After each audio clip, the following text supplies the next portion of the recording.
Hello दोस्तों, स्वागत है आपका हमारे YouTube चैनल में। तो देखिए, आज एक नए टॉपिक की चर्चा करते हैं और वो है मार्ले मिंटो सुधार अधिनियम, या इसी को कहते हैं भारत शासन अधिनियम 1909।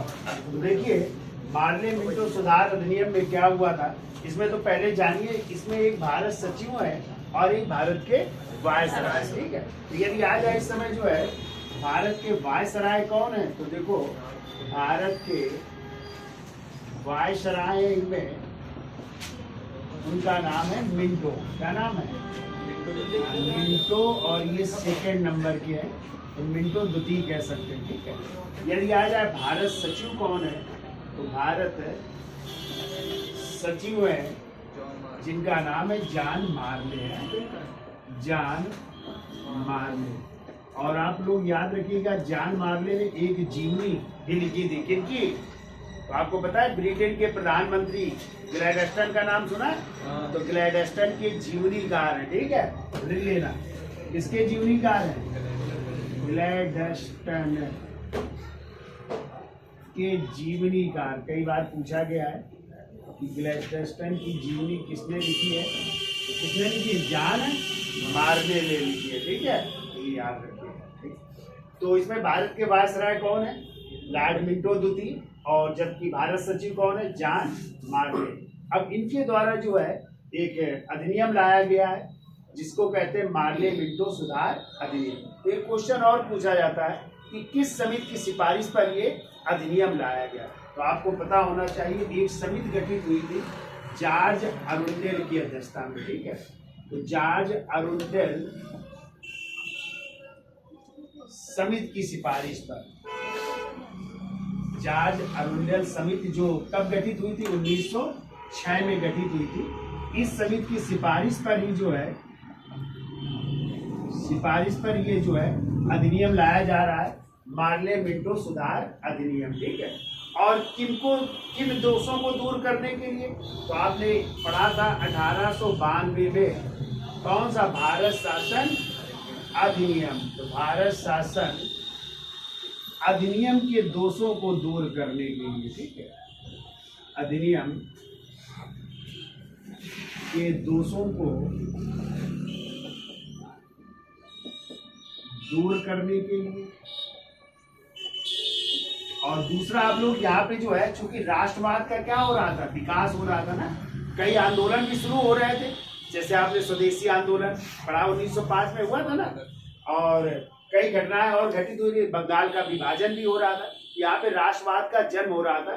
तो उस राष्ट्रवाद को जो है समाप्त करने के लिए क्या लाया गया? ये कानून लाया गया, ठीक है। तो राष्ट्रवाद को समाप्त करने के लिए भी कह सकते हो, राष्ट्रवाद को समाप्त करने के लिए, ठीक है, समाप्त करने के लिए जो यहाँ पे व्याप्त था रोष, उस रोष को समाप्त करने के लिए ये अधिनियम लाया गया। और हमने आपको बताया था कि जो है कि मुस्लिम लीग की स्थापना हुई थी 1906 में, और मुस्लिम लीग ने जो है कौन सी मांग रखी थी? मुसलमानों के लिए अलग पृथक निर्वाचन की व्यवस्था की मांग की थी, या पृथक निर्वाचन मंडल की मांग की थी। तो पूछा जाता है कि मुसलमानों के लिए पृथक निर्वाचन की व्यवस्था किस अधिनियम द्वारा पूर्ति की गई? तो वो कौन सा था? मार्ले मिंटो सुधार अधिनियम 1909 द्वारा। तो लिखिए, देखो, इस अधिनियम द्वारा मुसलमानों के लिए, इस अधिनियम द्वारा मुसलमानों के लिए पृथक निर्वाचन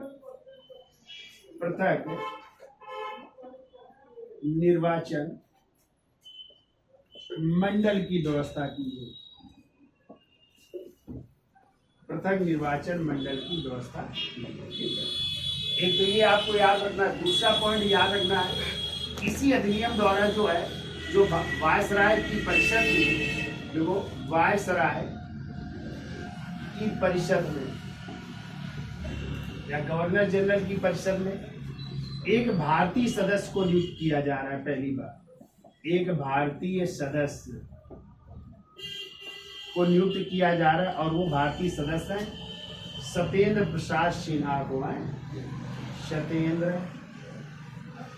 प्रसाद सिन्हा को भी नियुक्त किया जा रहा है। तो गवर्नर जनरल या कह सकते हैं वायसराय की परिषद में एक भारतीय सदस्य के रूप में किसकी नियुक्ति हो रही? सत्येंद्र प्रसाद सिन्हा की नियुक्ति हो रही। ठीक है, वो भी कानूनी सदस्य के रूप में, विधि सदस्य के रूप में इनकी नियुक्ति की जा रही। ठीक है, कभी कभी क्वेश्चन आ सकता है कि इस मार्ले मिंटो सुधार में किस एक भारतीय नेता को या भारतीय नेता के सुझावों को जो है शामिल किया गया था, तो वो हो जाएंगे गोपाल कृष्ण गोखले। एक पॉइंट और लिख लो, देखो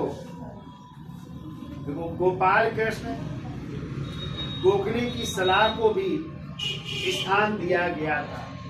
देखो इस अधिनियम में गोपाल कृष्ण गोखले की सलाह को भी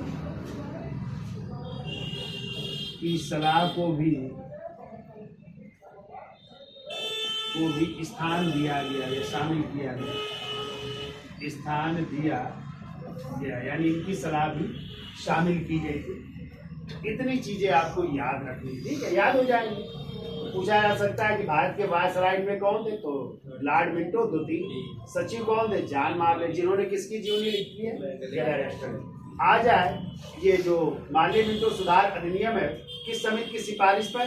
तो जॉर्ज अर्नडेल समिति 1906 में। और यही समिति ने सिफारिश की थी, आगे आप लोग पढ़ोगे, जो बंगाल विभाजन 6 में नहीं हुआ है उसको भी समाप्त करने की सिफारिश की थी। जब 11 आपको पढ़ाएंगे तो पूछा जाता है कि किस समिति के सुझाव पर बंगाल विभाजन को रद्द किया गया, तो वहां पे भी यही आंसर होगा, जॉर्ज अर्नडेल समिति की सिफारिश पर। ठीक है, इन्होंने कहा था बंगाल विभाजन को रद्द किया जाना चाहिए, और अंत में जो है 1911 में क्या कर दिया गया था?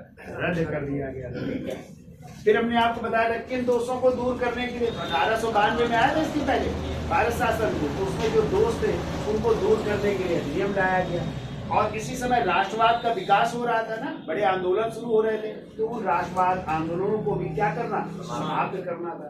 किसकी व्यवस्था की गई? तो मुसलमानों के लिए पृथक निर्वाचन मंडल, और कह सकते हैं यहाँ से ही हिंदू और मुसलमानों के बीच बांटो और राज करो की नीति की शुरुआत भी होती है। ठीक है, हिंदू और मुसलमानों के बीच बांटो और राज करो की नीति की भी शुरुआत होती है। पूछा जाता है वायसराय की परिषद में किस एक भारतीय सदस्य को शामिल किया गया?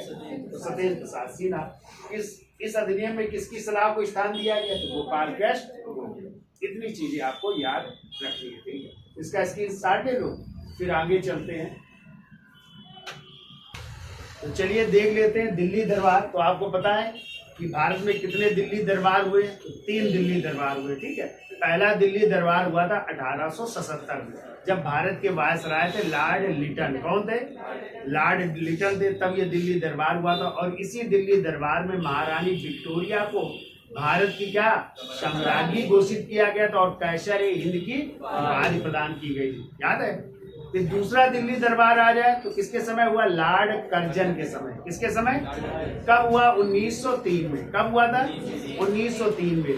और इस समय जो है एडवर्ड सप्तम को भारत का सम्राट घोषित किया गया, और उनकी पत्नी थी अलेक्जेंड्रा। ठीक है, उनको भारत की मतलब उनकी पत्नी या कह सकते हैं वो थी, तो महारानी घोषित की गई, एडवर्ड सप्तम और उनकी पत्नी अलेक्जेंड्रा। ठीक है, लेकिन इन दोनों दिल्ली दरबार में ध्यान रखिएगा, ये दोनों व्यक्ति नहीं आए। ना महारानी विक्टोरिया आई थी 1870 में, और ना ये जो है दूसरा दिल्ली दरबार हुआ था एडवर्ड सप्तम भी इसमें नहीं आए थे। उन्होंने अपने भाई को भेजा था, ड्यूक ऑफ कनाट आए थे। ठीक है, कौन से दिल्ली दरबार में? 1903 में, जो लॉर्ड कर्जन के समय हुआ। तो ये 2 दिल्ली दरबार याद रहेंगे, तो चाहे तो नोट कर लो आप लोग, तो लिख लो। प्रथम दिल्ली दरबार है, प्रथम दिल्ली दरबार, थोड़ा सा याद हो जाएगा आपको, कब हुआ?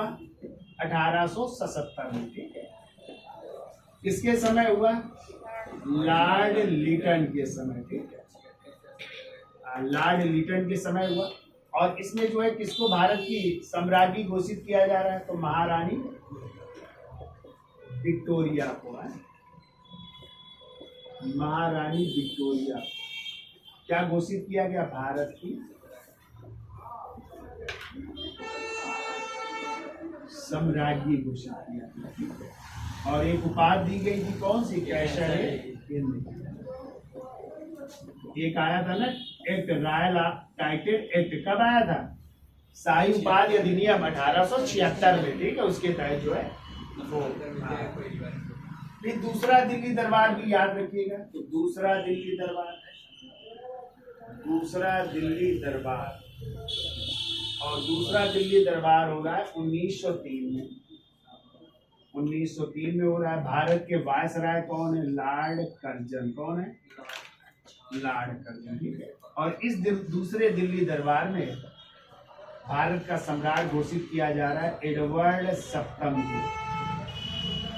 एडवर्ड सप्तम, और उनकी पत्नी भी थी, तो उनका नाम था अलेक्जेंड्रा। अलेक्जेंड्रा, इनको महारानी घोषित किया जा रहा है, इनको महाराज घोषित किया जा रहा है, एडवर्ड सप्तम। लेकिन ये दोनों नहीं आए। कौन आए थे? इनके भाई आए थे, जिनको कहते हैं ड्यूक ऑफ कनाट। ये भारत आए थे, ठीक है। ये दोनों लोग नहीं आए। किसी भी दिल्ली दरबार में कोई भी राजा नहीं आया, ना पहले में महारानी आई, ना इसमें एडवर्ड सप्तम आए थे, ठीक है। और इसके बारे में तो कहा जाता है, लॉर्ड लिटन के बारे में, जो दिल्ली दरबार हुआ था पहले, कि जैसे नीरो बंसी बजा रहा है, रोम जल रहा था ना, वही हाल यहाँ पे भी थे। यहाँ पे अकाल पड़ा था और इतना खर्च किया जा रहा था, किसके लिए? दिल्ली दरबार में महारानी विक्टोरिया के जो है कार्यक्रम के लिए, ठीक है। अब देखिए तीसरा दिल्ली दरबार जो आपको याद रखना है। तो तीसरा दिल्ली दरबार हो रहा है, कब हो रहा है? 1911 में, ठीक है। 1911 में हो रहा है। और इस समय भारत के वायसराय है लॉर्ड हार्डिंग द्वितीय, ठीक है। लॉर्ड हार्डिंग द्वितीय, ये जो है भारत के वायसराय हैं, ठीक है। और इसी तीसरे दिल्ली दरबार में देखो कौन राजा? जॉर्ज पंचम, ये भारत आ रहे हैं, ठीक है। जॉर्ज पंचम और इनके साथ इनकी पत्नी आ रही, जिनका नाम है मैरी, ठीक है। दोनों लोग ये भारत आए, ठीक है, जबकि वहां पे वो लोग नहीं आए थे। ये लोग भारत आ रहे हैं। और आते ही जॉर्ज पंचम ने 2 घोषणाएं की थी। कौन सी 2 घोषणाएं की थी? तो एक तो हमने आपको पीछे भी बताया है कि जो बंगाल विभाजन हुआ था, तो लिख लो पहला, बंगाल विभाजन रद्द करने की घोषणा। रद्द करने की घोषणा। तो बंगाल विभाजन कब हुआ था? 16 अक्टूबर 1905 को प्रभावी हुआ था। बंगाल को 2 भागों में विभाजित कर दिया गया था, पूर्वी और पश्चिमी। तो उसको रद्द करने की घोषणा की जा रही, ठीक है। और इसका सुझाव भी हमने बताया था, किसने? जॉर्ज अरुंडेल समिति ने दिया था, ठीक है। कभी आ जाए तो लिख लेना पोस्ट में, किस समिति ने सुझाव दिया था? जॉर्ज अरुंडेल समिति ने सुझाव दिया था, ठीक है। 1906 में गठित हुई थी ना, उसने सुझाव दिया था। और दूसरी घोषणा इन्होंने क्या की थी? राजधानी परिवर्तन की, ठीक है। तो राजधानी परिवर्तन की घोषणा की जा रही है, ठीक है। तो कहां से कहां तक? कलकत्ता में थी, तो कलकत्ता से क्या राजधानी? कलकत्ता से दिल्ली। राजधानी परिवर्तन की भी घोषणा की जो है किसने? जॉर्ज पंचम। तो 2 घोषणाएं कर रहे हैं, ठीक है। एक तो बंगाल विभाजन को रद्द करने की घोषणा, दूसरा राजधानी परिवर्तन, जो कलकत्ता से क्या हो रही? दिल्ली हो रही, ठीक है। अब देखो राजधानी परिवर्तन की डेट क्या है, यहाँ पे लिख दे रहे हैं, 23 दिसंबर 1912 को, ठीक है, राजधानी परिवर्तित हो रही है। और जब राजधानी परिवर्तित हो रही थी तो वायसराय भारत के कौन है? लॉर्ड हार्डिंग द्वितीय। तो जब लॉर्ड हार्डिंग द्वितीय जो है दिल्ली में प्रवेश कर रहे होते हैं, तो दिल्ली में एक स्थान है चांदनी चौक, ठीक है। तो इन्हीं चांदनी चौक पर इन पर क्या फेंका गया? बम फेंका गया। और लेकिन ये बच गए। तो पूछा जाता है ये बम फेंकने की योजना किसने बनाई थी? तो बम फेंकने की योजना 2 लोगों ने बनाई थी। एक तो थे रास बिहारी बोस की घोष, तो यहाँ पे हो जाएंगे बोस। क्या हो जाएंगे? और सूरत जो अधिवेशन हुआ था 1907 वाले में, उसके अध्यक्ष कौन थे? रास बिहारी घोष थे। इसीलिए कह रहे हैं दोनों व्यक्ति थे, ये बोस है और वो क्या थे? हाँ। और साथ में जो है योजना बनाने वाले थे दूसरे व्यक्ति सचिंद्र नाथ सान्याल। इन लोगों ने योजना बनाई थी, ठीक है। लेकिन बच गए थे लॉर्ड हार्डिंग द्वितीय, तो काफी लोग गिरफ्तार हुए, उन पर केस चला। कौन सा केस चला? दिल्ली षड्यंत्र केस। कौन सा? दिल्ली षड्यंत्र केस चलाया गया। और इसी दिल्ली षड्यंत्र केस के तहत जो है 4 लोगों को फांसी की सजा दी गई। कितने लोगों को? 4 लोगों को फांसी दी जा रही है। और 4 लोग वो कौन कौन है? तो हमने एक चीज बताई आप लोगों को, A square B square. A square का मतलब एक तो अवध बिहारी थे और दूसरे थे अमीन चंद, ठीक है। अवध बिहारी, दूसरे थे अमीन चंद्र हैं। और B स्क्वायर में याद रखिएगा, एक है बाल मुकुंद और दूसरे हैं बसंत विश्वास। तो बाल मुकुंद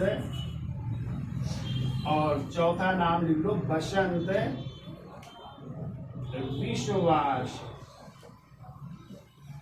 इन 4 लोगों को फांसी की सजा दी गई थी, ठीक है, अम्बाला जेल में। और एक लोगों को दी गई थी शायद दिल्ली में दी गई थी, ठीक है। तो ये कौन सा केस था? दिल्ली षड्यंत्र केस के तहत जो है 4 लोगों को फांसी की सजा दी गई थी, ठीक है। क्लियर? याद हो जाएगा। और फिर आगे चल करके सचिन नाथ सान्याल एक संस्था गठित करेंगे, HRA, हिंदुस्तान रिपब्लिकन एसोसिएशन, आपके शहर कानपुर में, ठीक है। तो ये 3 दिल्ली दरबार हुए, याद हो जाएंगे तीनों। तो पहला कब हुआ? 1877 में। किसके समय? लॉर्ड, जब महारानी विक्टोरिया को भारत की सम्राज्ञी और कैसरे हिंद की उपाधि दी गई। दूसरा दिल्ली दरबार 1903, लॉर्ड कर्जन, एडवर्ड सप्तम और अलेक्जेंडर को भारत का सम्राट और महारानी घोषित किया जा रहा है। लेकिन ये दोनों लोग नहीं आए, इनकी जगह कौन आया था? ड्यूक ऑफ कनाट आए थे, उनके भाई आए थे। तीसरा दिल्ली दरबार 1911, कौन थे वायसराय? लॉर्ड हार्डिंग द्वितीय। कौन आए? जॉर्ज पंचम और उनकी पत्नी मैरी। जॉर्ज पंचम ने 2 घोषणाएं की। कौन कौन सी? बंगाल विभाजन रद्द करने की घोषणा, जो किसने सिफारिश की थी इसकी? जॉर्ज अरुंडल समिति ने। और दूसरी घोषणा क्या की? राजधानी परिवर्तन की। कहां से कहा? तो राजधानी कब परिवर्तित हो रही? 23 दिसंबर 1912। तो जो भारत के वायसराय लॉर्ड हार्डिंग द्वितीय जब प्रवेश कर रहे थे दिल्ली में, तो चांदनी चौक नामक स्थान पर इन पर क्या फेंका गया? लेकिन बच गए। बम फेंकने की योजना किसने बनाई? सचिन नाथ सान्याल। कई लोग गिरफ्तार हुए, तो गिरफ्तार होने के बाद उन पर केस चला। कौन सा? दिल्ली षड्यंत्र केस। तो कितने लोगों को फांसी की सजा? 4 लोग। कौन 4 लोग हैं? A स्क्वायर B स्क्वायर, याद रखना। अवध बिहारी, अमीन चंद, बाल मुकुंद और बसंत विश्वास को क्या हुई थी? फांसी की सजा दी गई थी, ठीक है। तो ये आपको याद रखना है, तो याद हो जाएगा। क्यों भाई? और इसी समय जो है याद रखिएगा, बिहार को भी बंगाल से क्या किया जा रहा? अलग किया जा रहा। तो एक पॉइंट और चार जोड़ लीजिए। देखो 1912 में बिहार को बंगाल से अलग कर स्वतंत्र राज्य घोषित किया गया। 1912 में बिहार को बंगाल से अलग कर स्वतंत्र राज्य घोषित किया, ठीक है। तो इस तरह ये तीनों दिल्ली दरबार बहुत पूछे जाते हैं, याद रखिएगा आप लोग, ठीक है। याद हो जाएगा ना। और अब नेक्स्ट जो है हम चर्चा करेंगे आपके लखनऊ पैक्ट की, यानी 1916 जो लखनऊ पैक्ट होगा, लखनऊ समझौता, ठीक है। तो आज के लिए इतना रखते, धन्यवाद।